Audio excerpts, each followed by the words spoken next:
Hey everybody, welcome to American History Class with Mr. Finn. Today I'm giving you an explanation of the problem that we are facing in the late 1800s. Not today. Some might argue today as well, actually. But really the background of the explanation I'm going to give you today is the social Darwinism, which we talked about, meaning survival of the fittest. The best companies, the best people who are making the most money are going to succeed. If I make more money than you, you're out of here. And then, that's my only goal. Make more money, whatever way I can. So today I'm going to explain what the problem is with that and where we're headed as we're in the late 1800s and why some things have to change. All right, so try and follow me on this. By the time we get to the late 1800s, I think there's a number here. By 1890, this is 1890. It's always good to have our dates. By 1890, 9% of the people in America control or have 75% of the money. That's crazy. So 75% of all the money that exists in the United States is owned and controlled by just 9% of the people. That means on the opposite side, 91% of the people, like everybody, has to try and divvy up or split up that extra 25%. So like everybody, 91% of us, that would be me and you and everyone that we knew or know, would have to try and fight over this 25% of all the money in America. Where this tiny little population of 9%, nothing, 9% has 75% of the wealth. Those people are crazy rich. And what that's called is a gap. It's a gap between rich people and poor people. In 1890, a small amount of people have like all the money in America. And everybody else is living terrible. And they're living like 3 families in a 2-bedroom place. I'm talking horrible conditions. No running water, no toilets. They're living in slums. The worst possible lives that you could imagine living. Most of America was living in that state, especially in big cities. I mean, really in big cities. If you lived if you were agriculture, lived in small towns, you might have a better type living, as far as not as dirty with pollution and stuff, but it was still a rough life there too. So, I mean, it was bad if you were an everyday person in 1890. But here is the problem, right? How do you solve it? Is this going to get better or is it going to get worse? What did I tell you about social Darwinism in America and capitalism and this free market and everything that we know and love so much? What was the goal? To succeed. Competition will make you better. And so, eventually, this 9% of people, this small amount of people, they're in competition for what? More money. And so eventually, if you just let this play out, if it just ran its course and just said, no one's going to step in, no one's going to do anything, we're just going to see what happens. We would actually see this 9%, this small amount of people who owns all the money, actually even get smaller because they'd be in competition with each other. So eventually, this 9%, into the future 10 years, might become a population of 7%.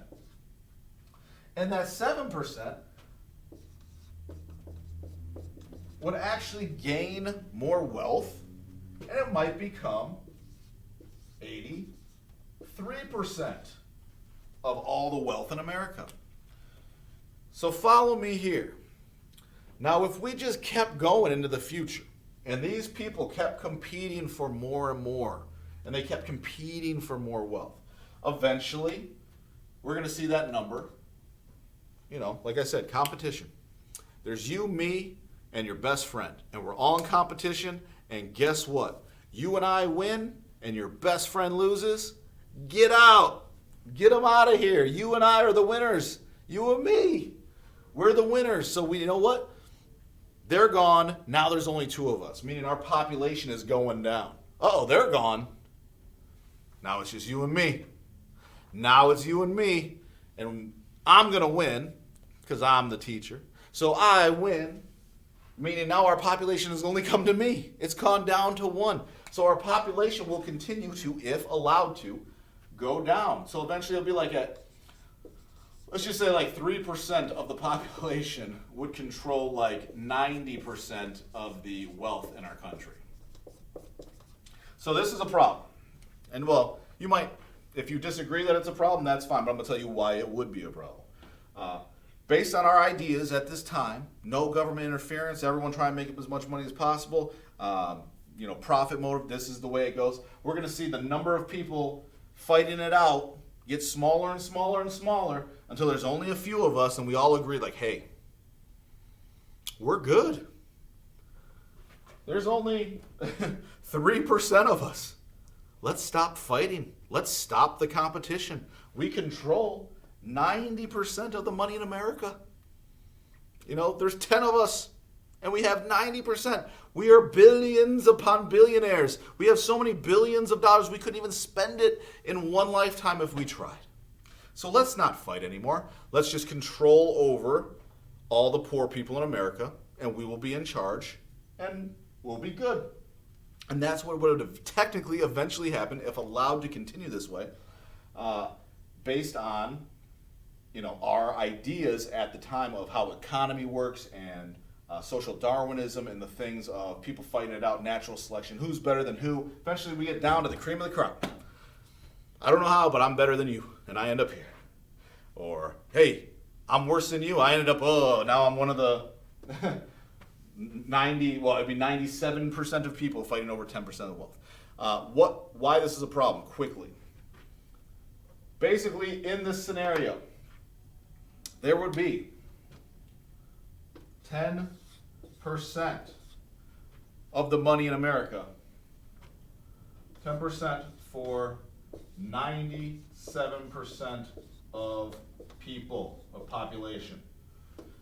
So that would be like people living just like in poverty. People were already living in poverty at this point. But eventually it would be like people couldn't eat food, there was no housing. This would cause, this is the problem, why this is the problem, this would cause instability. And instability is a breakdown of society. A breakdown of society. Eventually, at this point, if 10%, if 3% of the people had 90% of the money, and 10% of the money was only for like 97% of the people, and if I let's just stick to the breakdown of poverty, or breakdown of society. 97% of the people, almost everybody in America, had to split up 10% of the money, meaning there's not anything for them. Like I just said, they would be in poverty, they would not have homes, there would be people starving to death, it would be horrific. That means a breakdown of society, which means that our government would not be working because those people would eventually do what? If you don't have food, a house, necessities to live, are you just going to say like, well, I lost, I guess I'll just sit down and die? Or are some people going to band together, create, organized crime, become, violent, rob people, steal, violence, do crime, do whatever they can to survive? Probably. And if you have 97% of people, this would be a revolution. These people would have a revolution. They would say, listen, we are the people and we have nothing. We are going to rise up and overthrow the government, and it would be bad. So if we allowed, no regulation, no government interference, no nothing, just social Darwinism to take hold, eventually we would get to a point where only 3% of the population has money and everyone else is poor. All the poor people are going to rise up and overthrow the government, overthrow these rich people. it would be bad. It causes instability, breakdown of society. The United States would no longer exist because this revolution would be taking place and we would have some new form of government or society or something. And so, the point is, social Darwinism and the idea of a completely free market, meaning absolutely no hands-on, no regulations at all, would end up causing some major issues in our country. So we are going to see the introduction of the government stepping in because they know what's going to happen. They got to do something. They see all these poor people. They know if most of America is made up of poor people, they're going to rise up at some point and be unhappy. And that is what we have to stop. So we will see this government regulation or rules coming, but that is why we do see it. Now, 1, 2, 3, 4, 5. Time for a quiz. Pause the video, write 1 through 5 if need be. I am going to ask you questions for your quiz. Since it's YouTube, I don't have to wait. So here we go. You can pause it and come back when you're ready. All right. Not too far back. Number 1. This is the period of time following the Civil War when we were trying to put the country back together. Number 1. The period of time that followed the American Civil War when we are trying to put the country back together. Number 2. Number 2 is where did Robert E. Lee surrender to Grant? I know it was on your notes. Where did Robert E. Lee surrender to Grant? All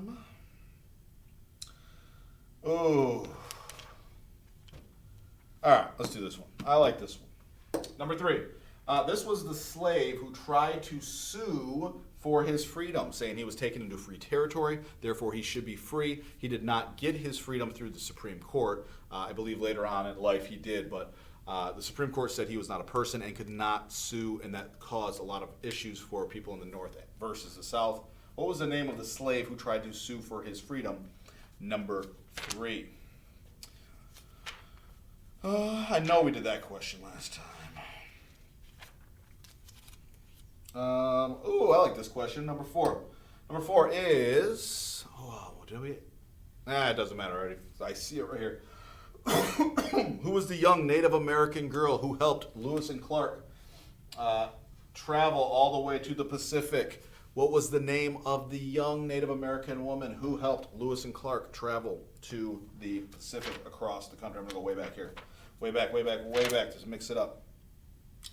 This isn't even far back enough yet. We've done pretty much a lot. I think I asked that question last time. Let's keep it going. I got a good one. I don't even need to look. Number 5. At the Constitutional Convention, there were 2 plans brought to the Constitutional Convention in Philadelphia. What plan, for number 5, was supported by the large states? What plan out of the 2 was supported by the large states for number 5? And that is your quiz. So make sure that you turn this in with your notes for participation and attendance purposes. And I think that's it. We're going to move on with our next type of governments coming up, or how do we fight back against this idea of social Darwinism and what would be instability and uprising.